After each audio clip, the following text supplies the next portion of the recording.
చూడండి నా చేతులు ఎలా తింటాయో, నా చేతులు కూడా లాగేస్తూ ఉంటాయి. ఇవి నా దగ్గరే అలవాటు. ఏదో చూడండి, చిన్నప్పటి నుంచి ఇలాగే తింటాయి ఇవి. ఇదిగోండి, ఇదిగోండి బాతు కూడా చూడండి, వైట్ బాతు. ఇదిగోండి, దాని మట్టి అంతా నా చేతికి అవజేసింది. అది చూడండి, ఇదిగోండి వైట్ బాతులు. ఇదైతే ఖజానా బాతు పెద్దది.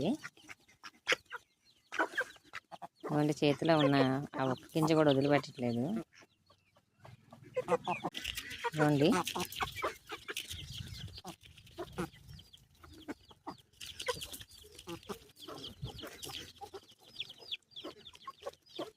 ఇదైతే బాగా మచ్చిక అవుతూ ఉంటుంది.